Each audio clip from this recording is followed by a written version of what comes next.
29 years, 11 months, and 27 days. That's how long ago 1993 was. And what is significant about that? Rahal was bumped from the Indianapolis 500 starting field. And right now, the thrash is on as the Rahal Letterman Lanigan team struggles to get all of their full-time cars in the starting grid. We'll have all of that and more tonight.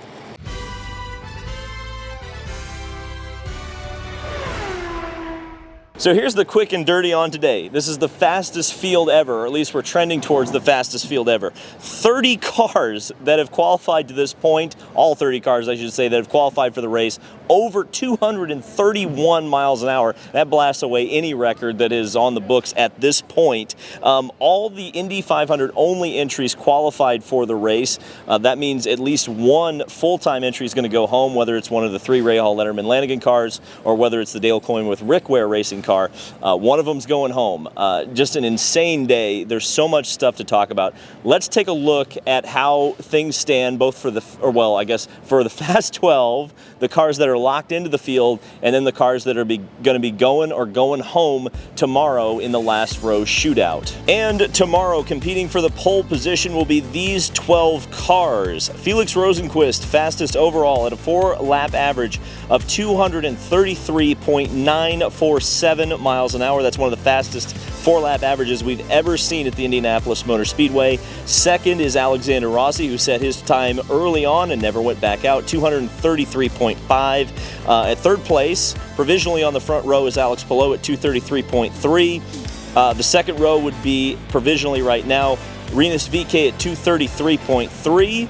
Then on the middle is Scott Dixon, 233.3. You're going to hear a lot of similar numbers. Tony Kanaan in sixth at 233.3. Then we've got Takuma Sato in the inside of row 3, or what would be provisionally the inside of row 3. In the center is Pato Ward at 233.2.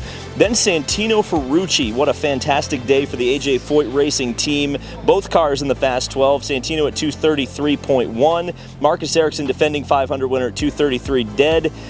Benjamin Peterson, like I said, great day for the AJ Foyt team in 11th at 232.7. Will Power was the last driver into the Fast 12 at 232.7. Let's take a look at the cars that are locked into their starting positions for tomorrow. We start with row 5. Inside is Ed Carpenter.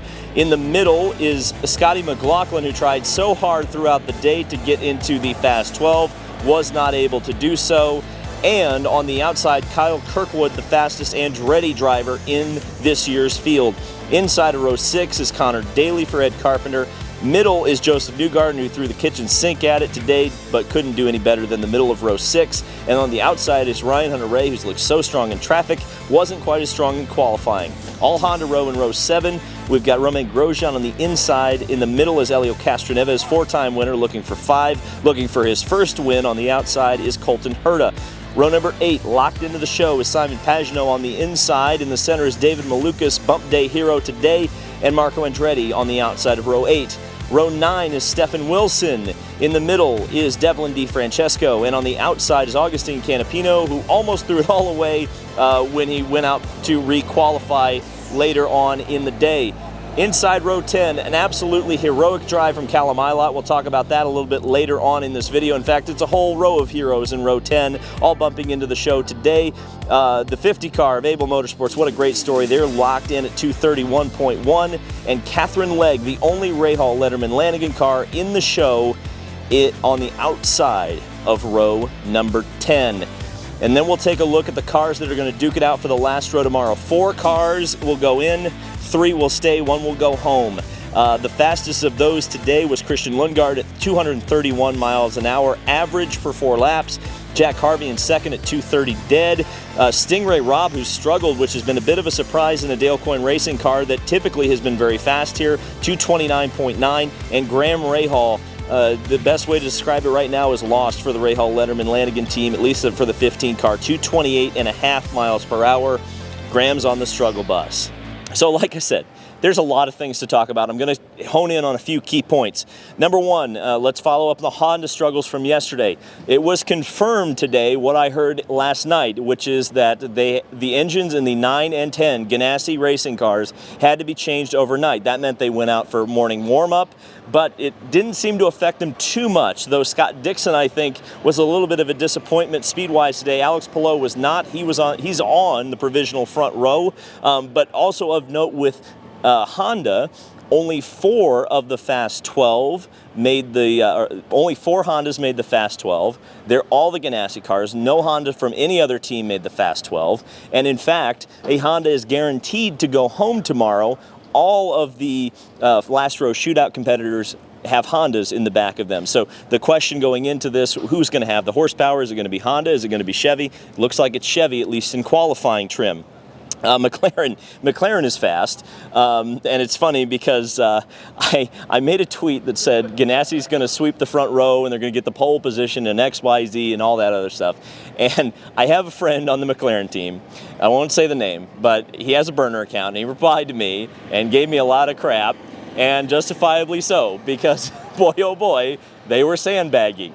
Oh boy, were they sandbagging. Alexander Rossi looks absolutely just like huge speed today. I mean, huge speed today. Felix Rosenquist, like I said, fastest overall, but he did those in much better conditions. I wonder how strong Alexander Rossi will be in ideal conditions, or at least equal conditions to everyone else tomorrow. I just have a feeling that the 7 car is going to be on the pole if we're looking at it objectively, at least right now. You know who else is fast is AJ Foyt Racing, and I just want to give a shout out. I mean, I think I mentioned this a couple times. In fact, the minute it was rumored, I said that is huge for AJ Foyt Racing at the Indianapolis Motor Speedway, and that I'm referring to is the hire of Michael Cannon. Michael Cannon has been so instrumental in getting so many of these programs fast at the Indianapolis Motor Speedway. We saw it with Dale Coyne Racing. We've now seen it with Chip Ganassi Racing, and now especially so we're seeing it with AJ Foyt Racing, who everybody writes off all the time, and yet both of their cars got into the Fast 12 today. In fact, Benjamin Peterson is the second fastest rookie ever to qualify at the Indianapolis 500. He's second only behind Tony Stewart. I think that's notable. And you want to talk about speed at the Indianapolis Motor Speedway. It was a fast day today. Santino Ferrucci, I don't know if this stat means anything to anyone, but I thought it was interesting. Santino Ferrucci, far and away the fastest AJ Foyt car that has ever gone around this speedway. And you think about the history when AJ Foyt Racing started, when AJ started racing here. And we love you guys, well, a little bit, every now and then. That was ironically one of my pals on the McLaren team. We love them sometimes. I hate it when they make me wrong. That's the worst part. The other note about Foyt that I think is extremely important is that the entire Foyt team was faster than the entire Andretti team and was faster than the entire Penske team today. We talked about Team Penske being resurgent. We hyped it up all week long, and then none of the cars are in the Fast 12. It feels just like last year, except for somehow Foyt's up there. But that's all Michael Cannon, or a huge part of that is Michael Cannon. Juncos Racing, they get the Golden Ball Awards for both Augustine Canapino and Callum Ilott, who replied to me on Twitter when I said how insane it was that the fastest speed, or the speed to even get in the field, the slowest speed in the field, 231 miles an hour. And he said, yeah, you're telling me. And I agree. The ballsiness of him to get in a backup car that wasn't even assigned to him. The car that he got in was the 78T, assigned originally to Augustine Canapino. To get in that car, drive it off into 240 miles an hour into turn 1, almost hit the wall on his first attempt, and go back out there and keep working on it, keep fixing it, getting it better, and getting it in the show solidly. Callum Ilott, that's unbelievable. But one of the best saves I think I've ever seen at the Speedway was Augustine Canapino breaking a toe link on the exit of turn 1 and not spinning out, not crashing into turn 2. just the Juncos guys blew me away today with the tenacity, the balls that they had. Speaking of balls, David Malukas, wow. Again, another just absolutely gutsy ride to get in this show for Dale Coyne Racing. For whatever reason, Dale Coyne Racing has struggled today. I got to speak to his dad, Henry, just after David qualified. You could tell the nerves were there. But that's what makes Indianapolis, right? Like these stories of these guys who we David Malukas, a lot of people are looking at as a favorite to win the race, and yet he struggled to even qualify for this race. That's what Indianapolis is all about, the drama, the excitement, and we saw so much of that today.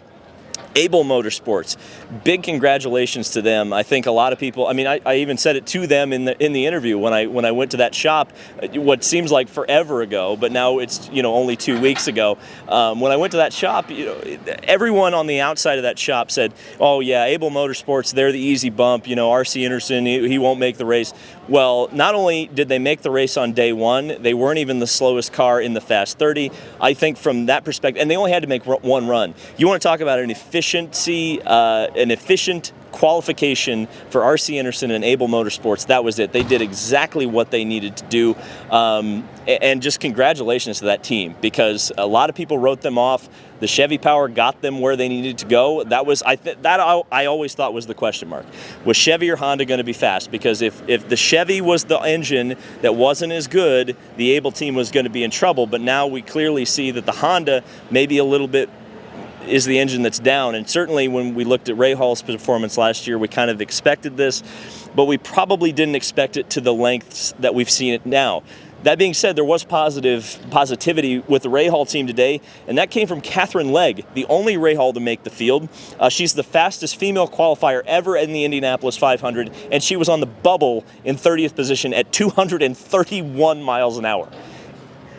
That just tells you the insane amount of speed that was going on today. And I think one of the most important things, and I don't know how much of an effect this had, surely it had some of an effect, but Catherine Legg's team is the only speedway car, right? It's the only car that's been prepared specifically for this race. And I wonder how much of a factor that had in her making the race versus the other three Rahal cars. Just a curiosity point, I guess I will make. And the Rahal team, just the fact that all three of their full-time cars have the potentiality to be bumped tomorrow is just insane to me. We didn't expect it. I think we expected at least one of their cars to be in this Last Row Shootout. I don't think we expected three of them, and I certainly don't think we expected all three of the full-time cars. And Graham Rahal, man, if you're a Graham Rahal fan, and I may or may not know one, today was probably one of the worst days you've ever experienced at the racetrack, because it's clear that car is just nowhere close. It's clearly a car issue for Jack Harvey, Graham Rahal, Christian Lundgaard. They're driving that car as well as I'm sure that they are capable of doing, but it's just nowhere, and especially Graham, way off the pace. And in fact, behind us, there's a thrash going on. I haven't been able to confirm because, frankly, I don't want to be the guy to just walk over there and ask in this particular situation, but there's a huge thrash going on. There are backup cars there. There's parts being torn off of one car and off of another. I don't know if it's specifically a chassis swap at this point, but certainly you think that there's a big change needed and going on at the Rahal team right now. And I brought this up at the beginning of the broadcast, and it's unbelievable that we're here, because it's unbelievable. I think I've mentioned a couple of times in our Indy 500 coverage that history repeats itself. In 1993, I talked about Bobby Rahal's epic bump here, the Miller Genuine Draft car, the RH1. We talked about that earlier in this week, and here we are again, 30 years almost to the day. We've got a Rahal team in trouble. Graham is right now the one everyone's kind of pointing at and saying he's going to get bumped. And it actually kind of ties into our history segment. No, it's not specifically about Bobby Rahal getting bumped in 1993, but it's about one of the guys who bumped him out of the field, and his name is Mark Smith. There are currently 2.5 million people living in the United States that share the last name Smith, far and away the most common. Despite being the world's largest sporting event and the biggest race in the United States, a driver named Smith has never started the Indianapolis 500. To put that in perspective, drivers named Spider Webb and Slick Racing Gardner have qualified. Heck, 2 different and unrelated drivers named Dario and 2 unrelated drivers named Buddy have won the race. Now, a Smith has qualified 3 times, in fact, but was bumped each and every time. In 1993, Oregon native Mark Smith qualified 2 different Penske PC21s for RC Aero Racing, but was bumped out both times. In fact, Smith was in the field up until 6 minutes left in qualifying. Didier Tays for Hemmelgarn Racing delivered the killing blow to Smith's 500 hopes for 93. Mark Smith returned to the speedway in 1994 with Walker Racing, but again it was the curse of the Smiths that struck again. Bobby Rahal, who had missed the field in 93 himself, took a year-old Penske chassis and knocked out Mark Smith once again. Smith then took a flyer on his own year-old car, a backup Lola, but crashed in turn 1. Smith was okay, but he never returned to the speedway. And since then, none of his namesake have attempted to qualify for the 500. The drama of Bump Day is synonymous with the Indianapolis 500, and in many ways so is the evolution of speed. We'll talk about that tomorrow. And so, what a hectic day here at the Indianapolis Motor Speedway. Day 1 of qualifying. I guess this is technically Bump Day. It's hard to know exactly what it is anymore, but it felt like Bump Day for the most part. One of the most hectic days, I believe the most busy, the most qualifying attempts ever done in one day at the Indianapolis Motor Speedway. Now, certainly that's helped by the rules, and frankly, in my opinion, maybe there was a little too much of it, because I think some of the more important runs got glossed over, but I think that's a minor quibble for what otherwise was an extremely entertaining day. So when we look at tomorrow, we've got essentially pole day and bump day at the same time. We're going to find out who's on the pole and who's going home. And I think it's obvious, unfortunately, that the obvious pick is Graham Rahal. And if he pulls it out, if he pulls it together, and that car goes as fast as we know Graham can drive it, and he makes the show, I think it's going to be a hell of a story. But right now, he's the obvious choice right now. There's no doubt about it. For pole, again, obvious choice. It's Alexander Rossi. He's showed such incredible speed throughout this week, and we're just going to have to see if that holds. But that car is one of the strongest. I think it's probably the strongest car here right now. He's kind of got that Scott Dixon vibe from last year. So, exciting day. I'm sure you've already let me know what you think down in the comment section below. Thank you guys for watching. Your support of our coverage this month has been absolutely fantastic. And we'll see you tomorrow to talk about everything that happened tomorrow.